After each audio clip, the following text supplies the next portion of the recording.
Good morning and welcome to UUCC, the Unitarian Universalist Church of Canandaigua. We are a group of spiritual free thinkers who gather to celebrate life, build community, and better the world. Wherever you are on your spiritual journey, you are welcome here. I'm Karen Alvarez, your worship associate today. If this is your first visit, welcome.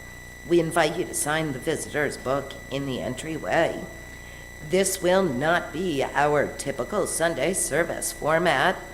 We'll go through a shortened version of our usual service and then introduce an activity to help put our values into action. This will be an intergenerational service, and the Wiggle Zone is open for anyone who might need it.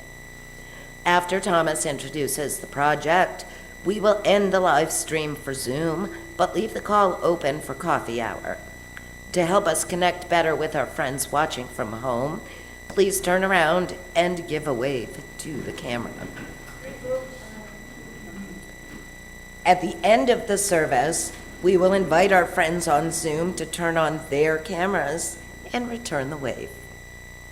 I have a few announcements to share with you today. If you have a joy or a sorrow, please fill out one of the cards placed on your chair, might be on a nearby chair. We invite you to bring forward any cards you would like to share and place them in the basket at the end of the announcements. Thank you to everyone who helped out at Finger Lakes Pride yesterday. There were about 2,000 attendees. It was an amazing time. Join us next year. It's really cool. Please join us after the service today for our monthly social and environmental justice meeting. We'll gather at the front of the room and also have a breakout room available on Zoom. Let us know in the chat if you'd like to be added to that room when the meeting starts. Finger Lakes Justice Partnership will be having their monthly community potluck this afternoon at 4 p.m. at St. Mark's Church in Penn. The meal starts at 4, and there will be a presentation on how to combat book bans in schools and libraries at 5, along with opportunities to network with other justice-minded people and visit the Action Corner for immediate, tangible opportunities to help out.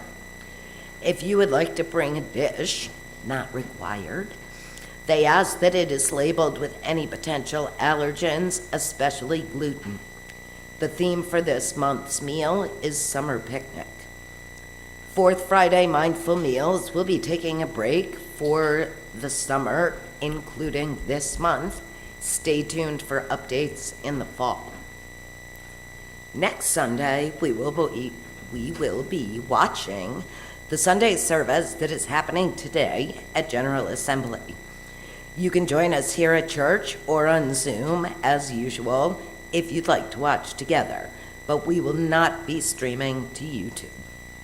Thank you to everyone who signed up to lead a Sunday service this summer.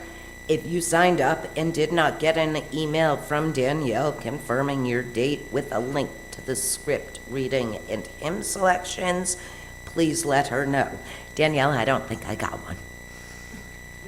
Last year, the social and environmental team purchased a container to recycle alkaline batteries, and we have to return it this year by mid-July. So please bring your taped alkaline batteries to church and place them in the container. If it is full, please do not leave batteries. The recycling container will be shipped back after the July 6th worship or sooner if it's filled.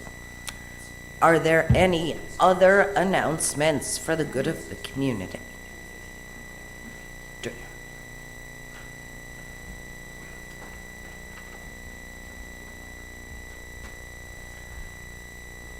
We put in some pumpkin plants in that strip that's next to the parking lot, and I put in some watering cones to make it easier to water. So if anybody happens to be passing by, you could take a couple minutes. That's really all it takes. It's 3 watering cones, just fill them up. That's all you got to do. The pumpkins would really appreciate it.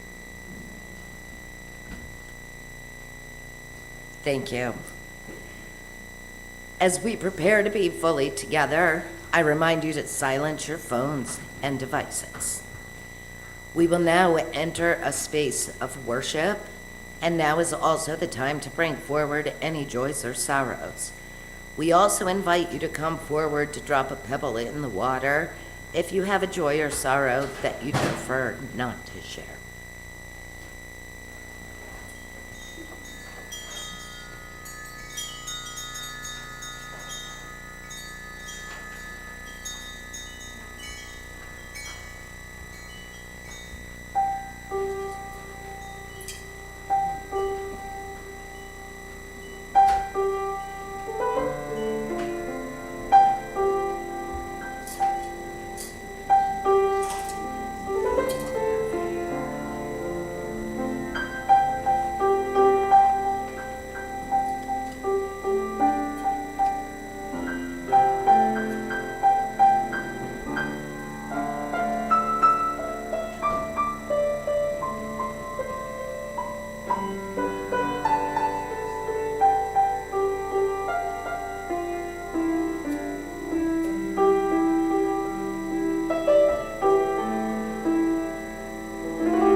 Is there anyone who would like to assist with chalice lighting today? Didn't see that coming at all.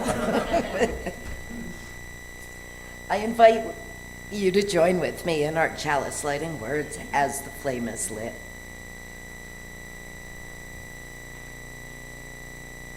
Technical difficulties.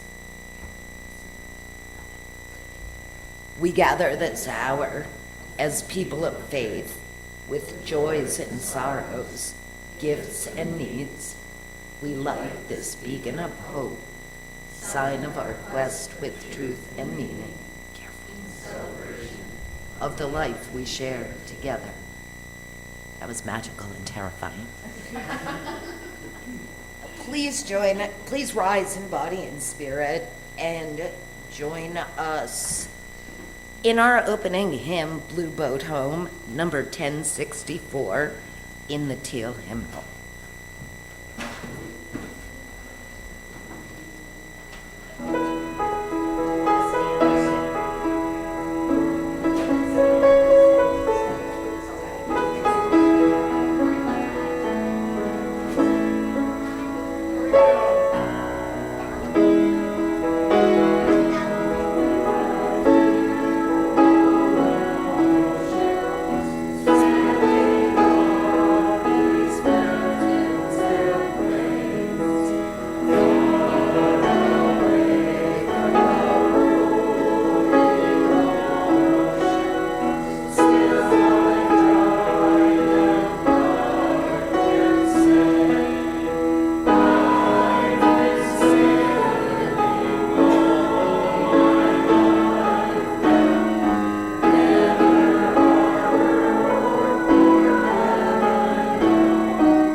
Now is the time in our service to join together in the spiritual practice of generosity.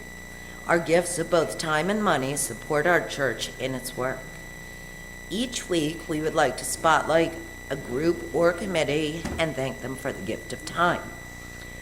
On this Justice Sunday, we would like to thank all of you for being the kind of community that comes together to better the world and for bringing your sense of curiosity and adventure to new projects. 1/4 of our plate collection for the blooming season will go to our service partner, Family Promise of Ontario County. Family Promise unites existing agencies, volunteer organizations, and the faith community in Ontario County to provide a pathway for homeless children and their families to secure reliable housing and self-sufficiency. You can give to this morning's offering by placing a cash or a check into the basket or by one of the options on the screen. Please make a note that your gift is intended for today's offering. We now gratefully accept the offering.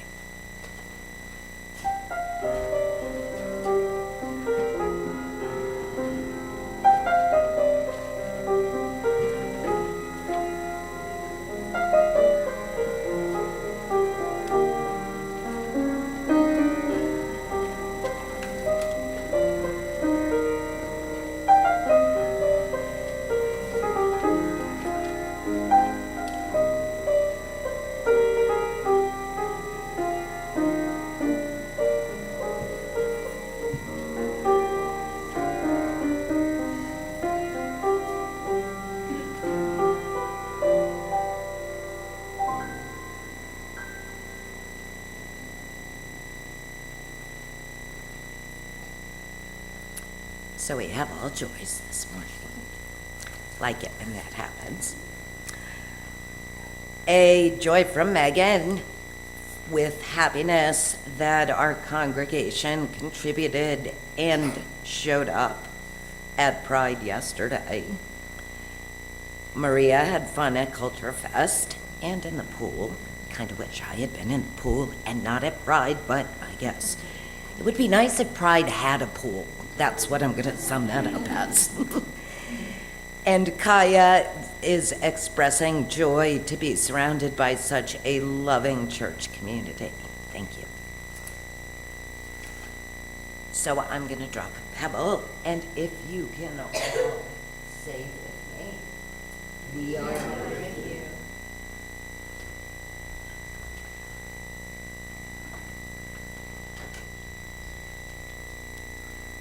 All right. Now is the time for centering, followed by shared silence. Of course, by shared silence, we mean the absence of grown-ups talking to one another. So let's get comfortable in our seats. And maybe if you're so inclined, you may want to lie down on the carpet. And wherever you are, let your breath slow down, your eyes fall closed, and take a few moments just to be. Take a deep breath in and let it out. I'd like to share with you Our House by Michael Devron Boblet. I'm just going to move that real fast. All right. May the walls of this house be strong in the face of storms, whether they be winds or words, whether they be thunder or tyrants. May the windows of this house be clear of the world's light, whether dawns of daring, whether sunsets of stillness. May the foundation of this house be firm upon the good earth, whether it be soil of sharing or whether it be the bedrock of behavior. May the doors of this house be wide to all that come from afar, whether homes or people, whether songs or strangers.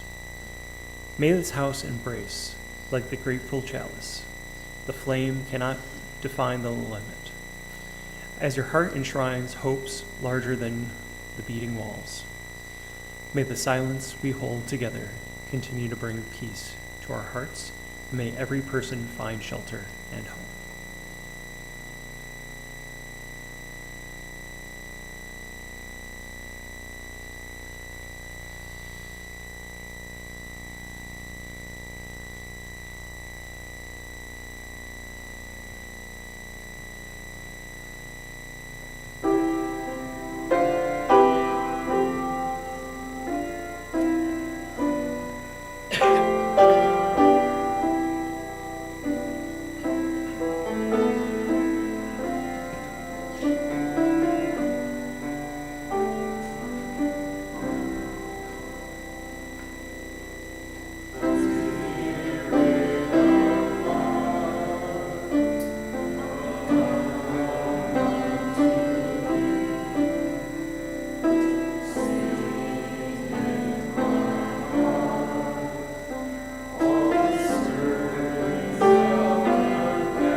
Sorry about the technical difficulties. I was trying to get the PowerPoint up and ready. So hopefully, we sing the song regularly, so hopefully you were able to follow along. All right. Oh, shoot. Let me try that again. All right, so today it's going to be sort of a 3-for-1. I was asked to talk about a couple different topics. Oh, just a second here. Apparently I'm not displaying correctly. All right. So I was asked to talk about a couple different topics. First one being accessory dwelling units, more of a local issue, and then I'll move on to a more state level issue, and then how to contact your representatives. So the first thing, as I mentioned, is talking about accessory dwelling units, building neighborhoods in your backyard. So I wanted to start out just by kind of letting people understand, or kind of reminding people. A lot of times when people consider accessory dwelling units, they think of a small cottage in your backyard, or somewhere else on your property. But it can also be above a garage, kind of, if you remember Happy Days, Fonzie lived up above the garage. Can be other, kind of in-law units attached to the home. Can be a basement apartment, an attic apartment. There's a lot of different ways that it can be, either attached, detached, little garden apartments. So why would a homeowner want to have an ADU? It helps facilitate having family close to you. If you have owned a home for a long time and you don't necessarily want to move out of your community, but maintaining a large home is no longer desirable for you, you can move into the accessory dwelling unit and then rent out, or have a family member stay in the main house. It also helps build community, creates additional housing units right in your community, allows for greater density, more interaction, and a sense of that. It's noted that a lot of times when communities try to add accessory dwelling units, they are very prescriptive. They have a lot of rules, things like that. And the more rules you have for accessory dwelling units, the less likely it is that someone's going to want to take the chance of developing those. It may just be outside of reach for even people who would desire to do that. Things like regulated off-street parking, having only family members in both of the units versus being able to have that as a rental unit for someone else moving into the community. It can be expensive for development, again, going back to that excessive regulation. A lot of times there's a license fee or a renewal, things like that stand in the way. So some simple code recommendations that no more than one unit would be allowed on a property. A principal structure must be a residential structure, so we're not talking about having, a little apartment out behind your downtown business or something like that. Although, upper story residential, certainly useful, but that wouldn't necessarily be an accessory dwelling in that case. The number of occupants being limited to one family or two individuals, unrelated individuals. That it cannot be separated out and sold as its own unit, that the accessory dwelling unit must stay with the primary structure. Maximum size shall not be larger than the primary structure or 900 feet, whichever is smaller. That the maximum number of bedrooms would be 2. Minimum setback requirements would be the same as any other accessory structure on the property. And then that accessory dwelling unit entry, if it's in the rear or side of the yard, it shall be connected to a street through either a paved walkway or driveway. So basically kind of the form of it, not the use, not the things like that. So just wanted to kind of give some background about accessory dwelling units. A lot of communities are starting to look into that as a possible way of allowing for greater density in their communities without really changing the appearance, the feel of a neighborhood.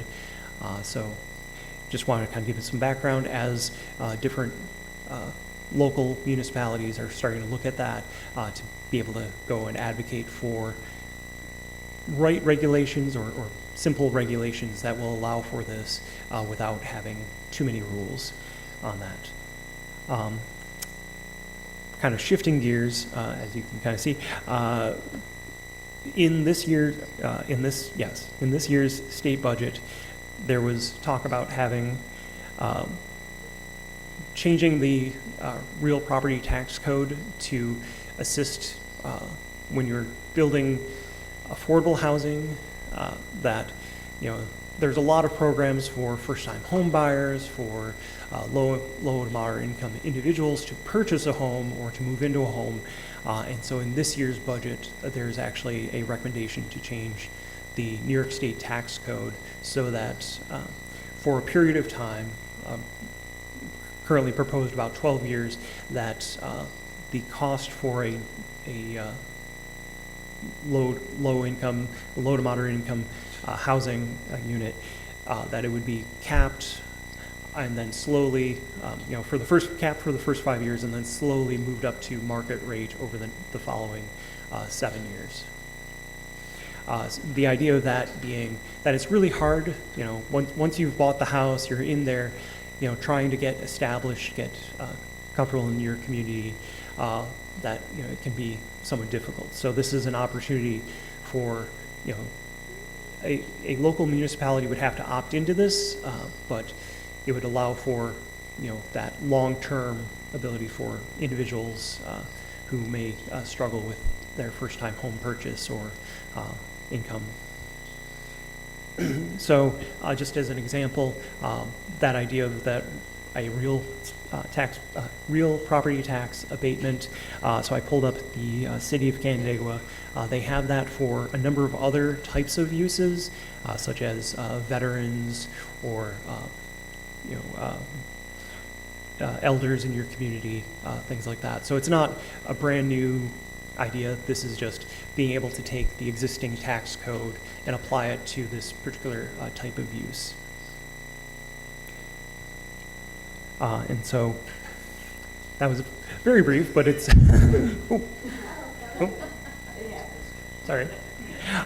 So now completely shifting, and I don't have a nice title thing for this. One of the things that was brought up before, and Laura Wink had particularly asked, was, you know, we're going to be working on postcards in a little bit, but if someone wanted to go and be able to understand how to contact their local representative or things like that online. So I have just a couple slides. This one is looking at Ontario County. So if you go to ontariocounty.gov, you right at the very top, you select, what do you select? Select Board of Supervisors. And then once you're in Board of Supervisors, you can select a standing committee. Most likely, if we're talking about housing, that would be what's known as planning and environmental quality. They deal a lot with, when the county did their housing study that was mentioned last month, that was the committee that was involved in moving that forward, adopting it. But you can go in, and what is this one? Oh, sorry. So this is Ways and Means. I selected that one just to kind of bring up, so if you were looking for related to that real property tax sort of thing, to have the county apply for it, that's why I had or Ways and Means, is because Ways and Means is the committee that would actually deal with the tax codes or how the county is financed. So you can contact David Baker, who is the chairperson for that committee, or you could contact Jared Simpson, who is the chairman of the Board of Supervisors. And I have their email address at the bottom, but again, if you follow through all the different links on the website, you can look up who those individuals are. And this is, when you are on the Board of Supervisors page, you can go through and you can select agendas, and it'll bring up all of the current agendas, and you can look back at previous agendas and minutes to kind of keep abreast of what's happening at the county level, understand what's being considered and why those things are being worked on.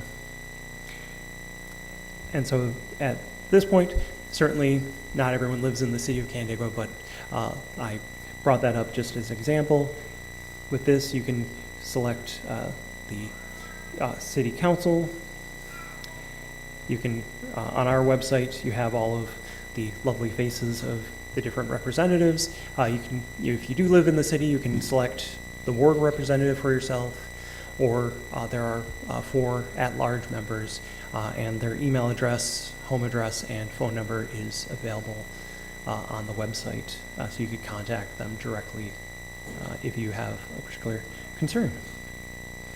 And as well as, similar to the Ontario County Board of Supervisors, you can, at the city, you can select and get the agendas, the upcoming agendas, and previous minutes for City Council to understand and stay on top of those things.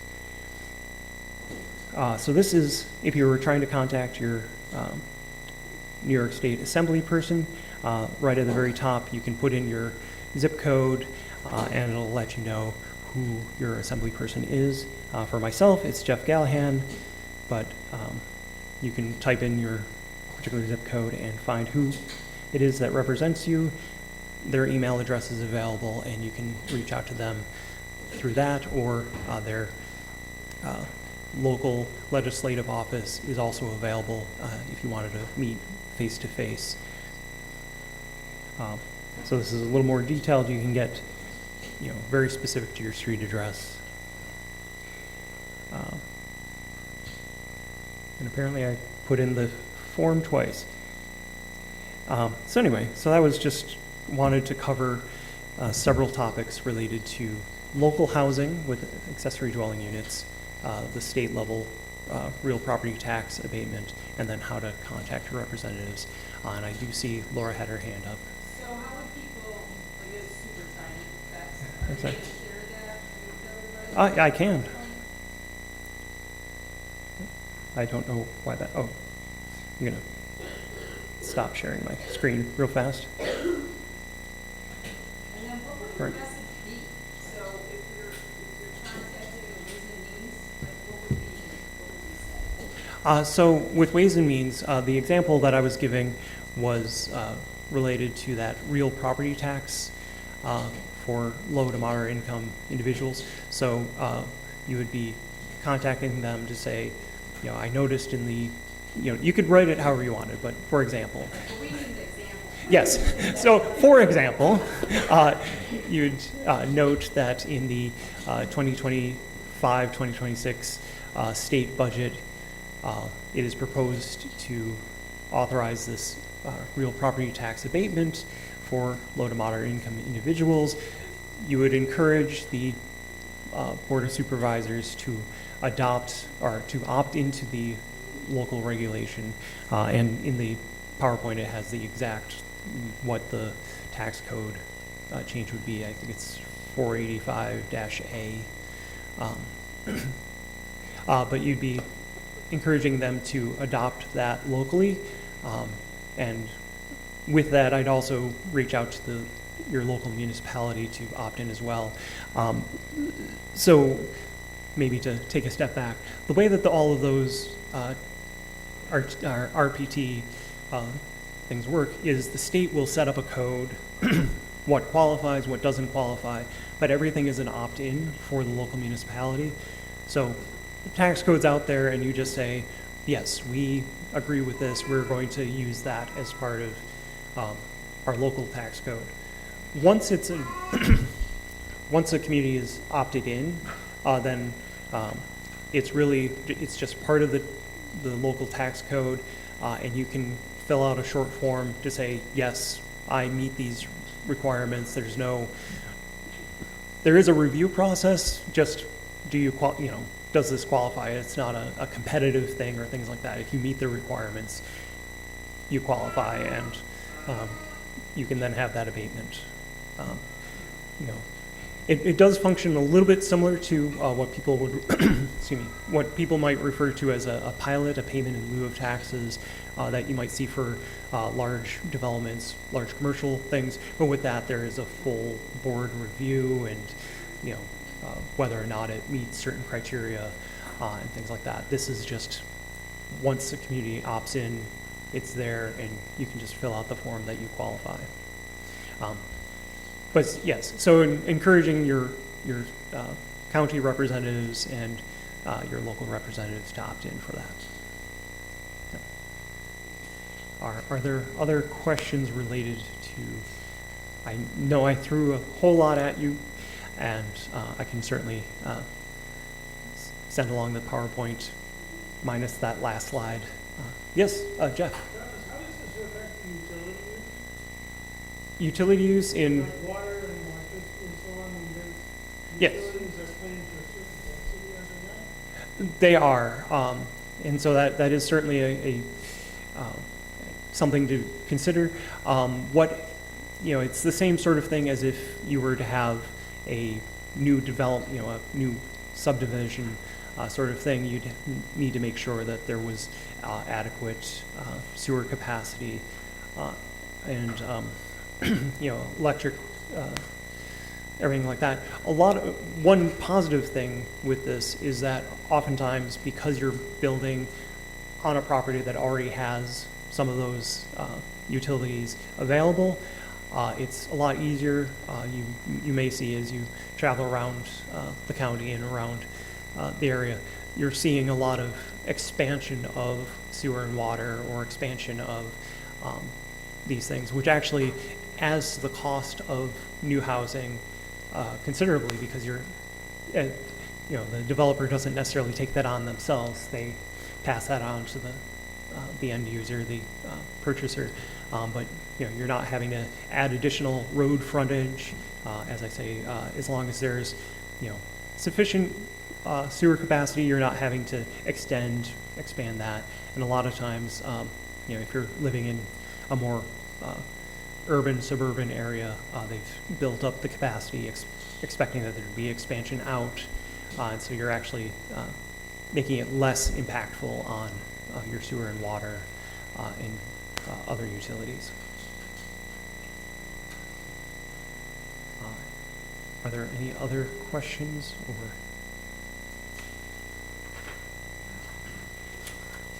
All right, so I guess in that case, I will give some instructions for what's going to be happening over there. So we're going to be writing and decorating physical postcards to mail, and/or I can work with you for emailing or setting up phone calls if that is preferable to your elected representatives. In the end, I am supposed to end with, for those of you joining on Zoom, please turn on your cameras now. And if you'd like to wave goodbye, we will be ending the live stream, and we'll invite you to stay online to participate in the coffee hour conversations, or in this particular case, the social and environmental justice meeting. And